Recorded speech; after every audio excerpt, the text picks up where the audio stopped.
Good afternoon, everyone. Can I have the lights dimmed off? I'll be putting up three papers which has been given to me on rare ovarian tumors. First of all, I'd like to thank the organizers, Dr. Bowman and Dr. Amita. So, the first one is in response to chemotherapy in relapsed low-grade serous ovarian carcinoma, the Royal Marsden series of 46 patients. And the background of low-grade serous carcinoma, it's a rare subtype, it's a distinct subtype, and that accounts for approximately 10% of the serous carcinomas of the ovary and the peritoneum. And they may arise de novo or following a diagnosis of serous borderline. And they have a distinct criteria of young age at diagnosis, chemoresistance, prolonged overall survival, and aberration within the MAP kinase signaling pathway. And the consensus still with lack of evidence is still that and should remain even a control arm for all the future studies. The background for this was that there was the incidence of response to chemotherapy in the low grade serous carcinoma has been around 3 to 4%. And with the purpose, they looked at a 25-year period retrospective analysis of 46 patients. So the eligible patient number for this series was 46, and they had 77 treatment regimens given, means some patients received more than one regimen. And look at the graph, and if you look at the chart, you can find that at least 50% of the patients took at least one line of chemotherapy. The rest took more than one line. Only 2 patients did not take any chemotherapy. There was a different chemotherapy regimens used. Everything that is used in ovarian cancer has been used, from Calyx to carboplatin to taxanes to epirubicin carboplatin 5-FU and cisplatin alone. GEM also has been used. So with these different regimens, the efficacy data is something which is very, very important here. Looking at the background that you had only 4% response rate of chemotherapy in the previous series. The treatment regimen that was used of the 46, 27 received one regimen, others used more than one regimen. The median cycle was 6, and there were 9 partial response with the objective response of 12%. So we're looking at a response which had actually 4 times, had actually tripled in responses, and the duration of response was around 11.2 months, and the stable disease was 74%, that is seen normally in every low-grade serous carcinomas. So the clinical benefit, which includes the response and the stable disease, was a staggering 86%.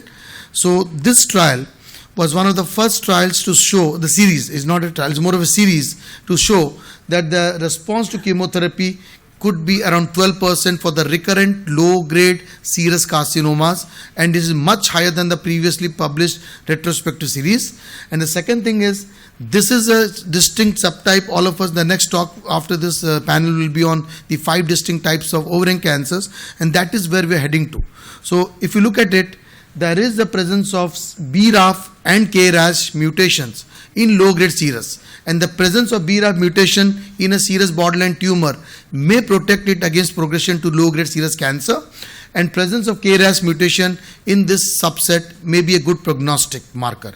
But the most important, again, as Sendil has told in a different way, I tell in a good way, that the most important prognostic factor in patients with low-grade cancer, serous, is the amount of residual disease post-surgery. So surgeon is the most important link in this subset of patients. And the last thing, to give a hope that there are MET inhibitors which have been looked into, and there are studies of mitogen activating MAPK inhibitors in this low-grade serous carcinoma, and probably this is a target for future therapies. The second one, again going on with the low-grade serous carcinomas, is this is actually much more significant and could be potentially practice changing.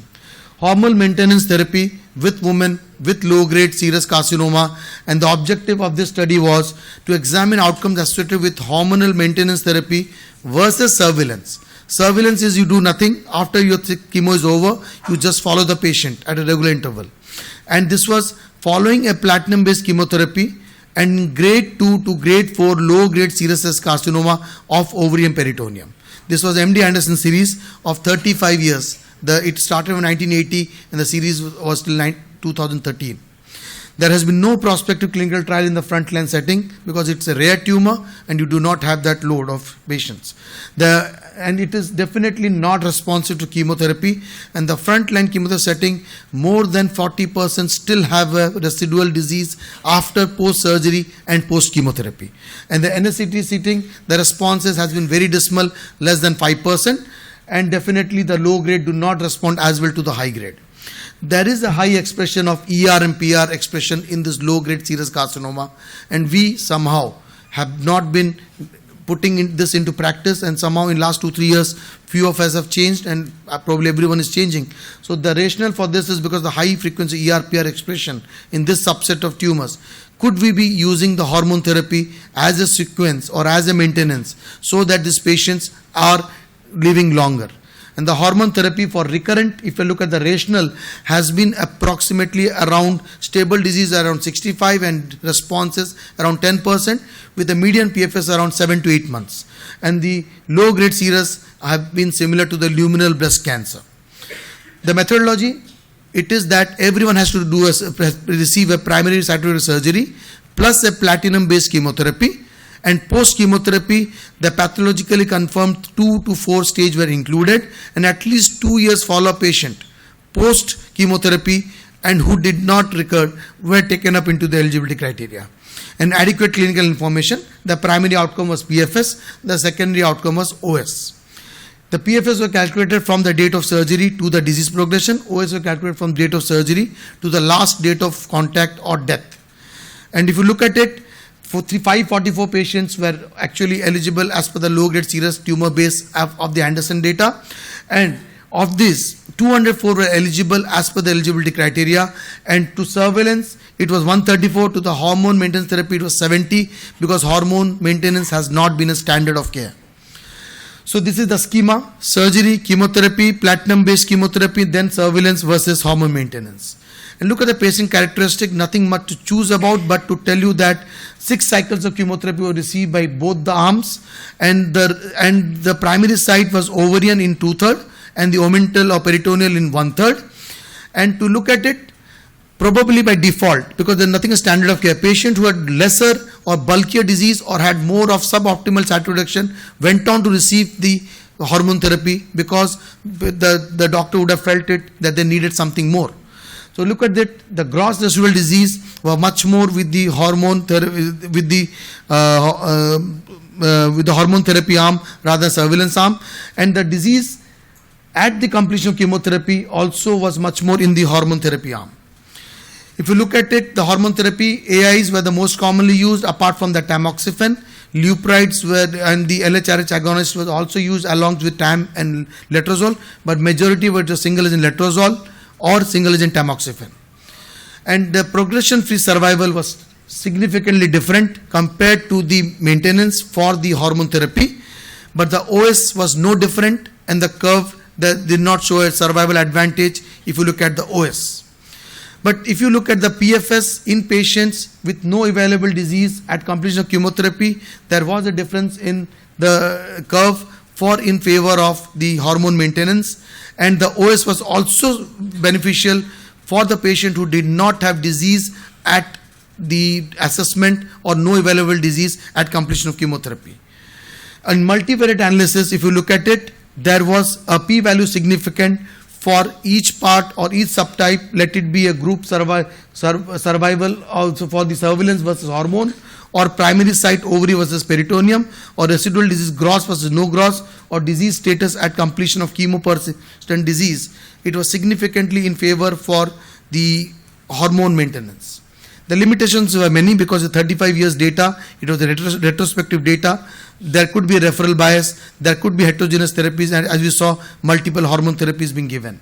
But the take-home message should be, by multivariate analysis, hormone maintenance therapy appears to confer a reduced risk of relapse compared to the surveillance, and the hazards was 0.23. So you had a staggering 77% benefit with giving a drug like tamoxifen with this subset of patients. And this, I feel, we could approach it and we could do it. And the ER-PR data positivity, if we look at into studies, have been variable. but the positivity rate can be as 60 to 70% patients do have a positive ERPR if you look at and do it histologically. So this is something I feel I would be doing it for every patient of mine from tomorrow. So conclude, women in stage 2 to stage 4 low-grade serous carcinoma who received hormone maintenance following primary treatment had a significantly better outcome compared to those with surveillance. And this is a hypothesis generating. Evidence-wise, it is definitely not the highest evidence. Still, we need further evidence. The last one for me, it is a randomized phase 3 data of the JGOG 3017 and GCIG trial. And this was published in the August 20th episode of the JCO 2016, and this was a randomized phase 3 because this is only taking ovarian clear cell carcinoma, which constitutes 10% of this type of epithelial ovarian carcinoma. We have been traditionally thinking that they probably do not do very well with paclicarbo, and probably the irinotecan based chemotherapy is something which has been and thought about to do, and there has been phase 2 data, or there have been data which shown higher responses with irinotecan based therapy. Is it that in a randomized trial did it prove superiority? So here we had 667 patients randomized to both arms, 335 and 332. Irinotecan was 60 milligram per meter square day 1, day 15, with cisplatin at 60 milligram per meter square day 1. It was not the usual dose.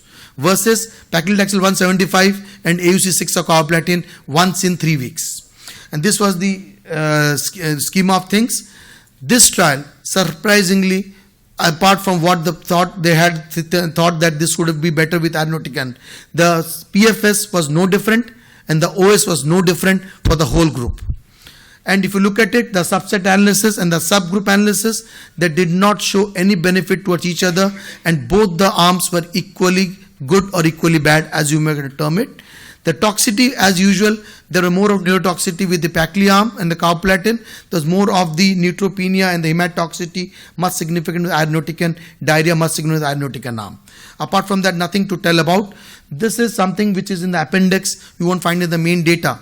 This is that if you look at stage 1, the upper one A is the stage 1 and the lower one is the stage 2 to stage 4. And in that subgroup analysis, they found actually the paclitaxel carboplatin doing better in terms of PFS, although not statistically significant. Stage 1, both were overlapping each other. So to conclude, my 3 things. I think that epithelial ovarian cancer is a heterogeneous disease. You just cannot take the report of ovarian cancer, or you cannot just see that at one type of disease and go on treating them. Due to lack of evidence, nothing more than that, probably at this point of time, although the responses to chemotherapy with this subset and few other like mucinous also is not very good to chemo, but still the treatment has been a combination of paclitaxel carboplatin, and that should be the standard of care till we get a drug which is better than that, although the responses has been not that good. Hormone therapy has been underutilized, that's what I think, and with this data we feel that hormone therapy should be there in the prime time for the low grade serous ovarian cancers. And with targets being identified, like I told, the low-grade serous, we have prognostic markers like the RAS and the BRAF mutations, and we definitely have the MET inhibitors which are going on as the targets for achieving probably better survivals, and few more targets already been spoken about in the last panel. We feel that we are going into era of personalized medicine in epithelial ovarian cancer. The time is not as ripe as in lung cancer probably, but in the few 5 to 6 years, it could be a decade of ovarian cancer therapies. Thank you. Thank you for patient listening.